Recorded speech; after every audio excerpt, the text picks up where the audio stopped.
Well, this is Jared with Stampede Blue. This is your Indianapolis Colts post-game wrap, and the Colts lost today to the Chiefs on the road in Arrowhead Stadium. The final score with Chiefs 31, the Colts 13. And today, the Colts got beat up front. On offense, the Colts were able to run the football effectively. For the record, they did average 5 yards a carry, but they did not employ that as the mainstay in their game plan today. For some reason, the Colts came out firing and trying to pass on this defense and pass their way into the game. And the bottom line is, the Kansas City defense showed up to play today and lived up to the hype. You know, they led the league in sacks. They got over on the Colts today. Andrew Luck was hurried and pressured all day. The pocket was collapsed, and he was sacked 3 times. Now, Andrew Luck was 19 of 36 for 203 yards and a touchdown, and he did not throw an interception, but he was strip sacked for a turnover. And really, again, outside of T.Y. Hilton, had 4 catches for 60 yards and a touchdown. The Colts didn't offer much in the way of separation. And there were several plays where Andrew Luck was looking downfield for a receiver, went entirely through his progression, and there was no one there. So again, we're gonna start repeating what the Colts are saying as an organization. So you're gonna hear this a lot out of this organization in the future, and I'm gonna parrot that because I agree, in that we're gonna surrender the outcome to the process, and we're gonna own up to calling a bad offensive game plan today, and for not controlling the football and not maintaining drives and going 4 straight 3-and-outs in the first half. And the only positive thing that happened in the first half for the Colts was a block punt and recover into the end zone for a touchdown by Zach Pascal.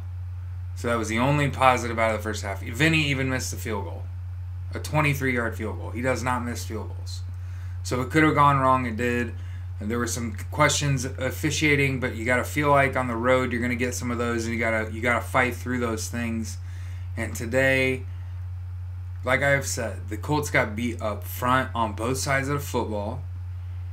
Kansas City, for the record, if you really look at it, the Colts held the NFL's touchdown leader for the season, Patrick Mahomes, 50 touchdowns in the regular season, to no touchdowns. 27 for 41.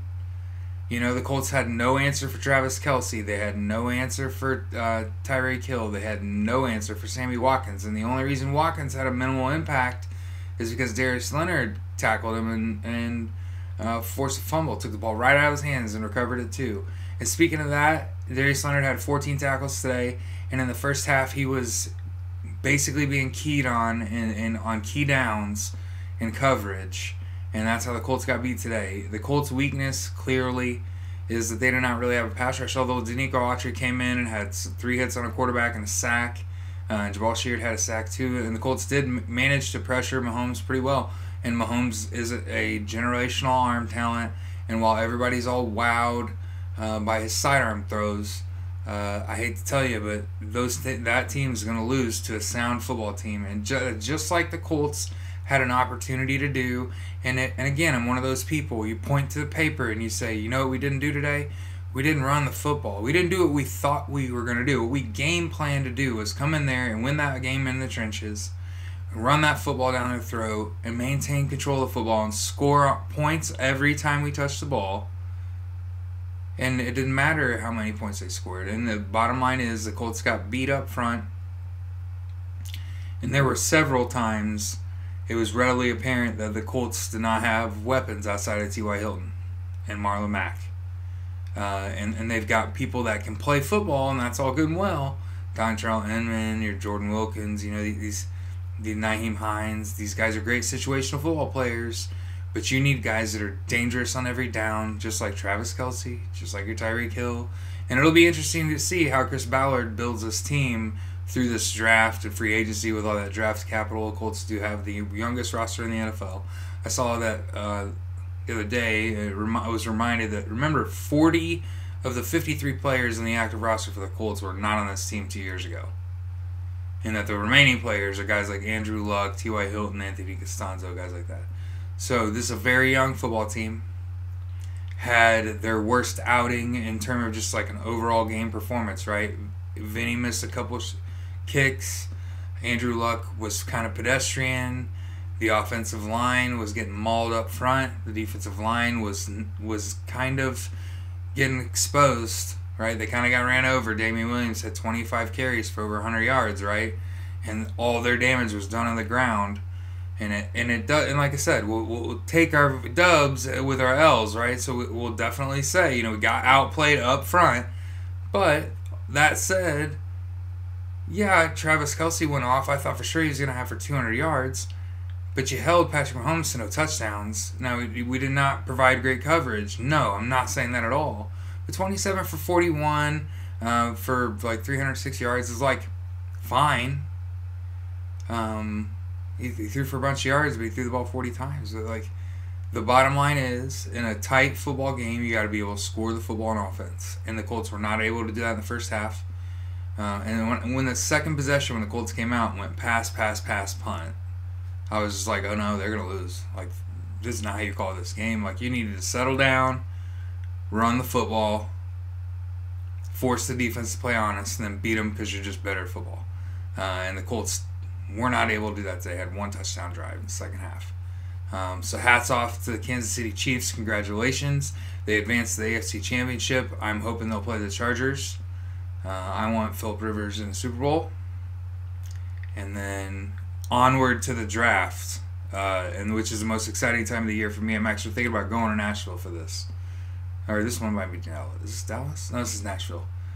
So I might actually be at that draft. I'm super excited for the Colts. The Colts have a bunch of picks, 9 draft picks at this point.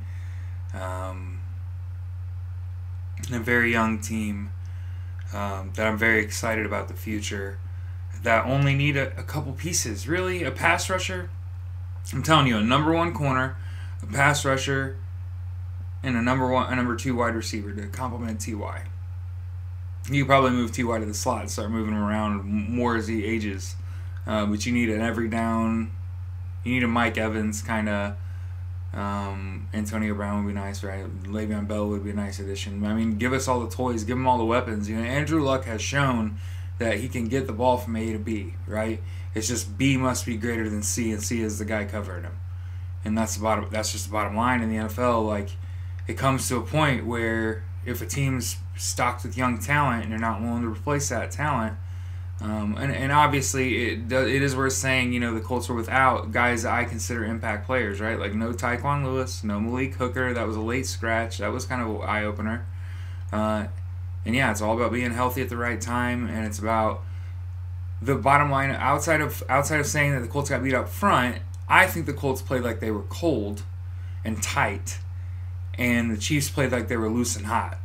Like Patrick Mahomes has a whip on his arm, and Tyreek Hill, they couldn't stop him.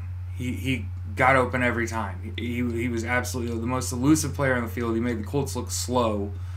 And then Kelce, obviously, just that big old freight train ahead, caught a million passes. So the Colts have a lot to improve on. Excuse me. And like I said, I'm not going to be a down person. I'm not a down guy. I am. We were fortunate to be in the position to begin with, to have even gotten to the game, to have made it to the playoffs after starting 1-5. Is a feat in and of itself, and I get it. Anything short of a trophy is a letdown, but I refuse to be sad about that. I refuse to look at that game and say, man, I'm really disappointed. I look at, wow, we made it to the, wow, we went and played in Arrowhead and came out flat, made every mistake in the book. Even our most trusted player was off today in Vinny. And Andrew Luck was not the Messiah today. He was a player clearly with subpar weapons in a duel with weapons. Right? Like he was fighting someone who had really good weapons and he didn't have very good weapons. If you've ever played Call of Duty, you try to shoot someone with a pistol and they've got a scar, right away, like, oh yeah, they guys just way better weapons, we die.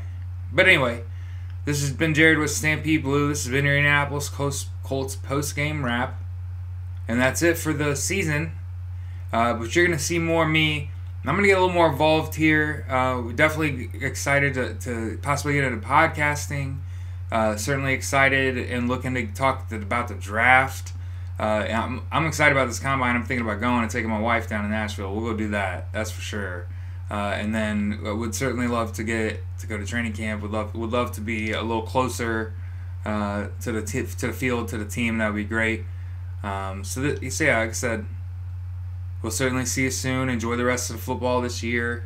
You only got a few games left, and we'll see you soon. Okay.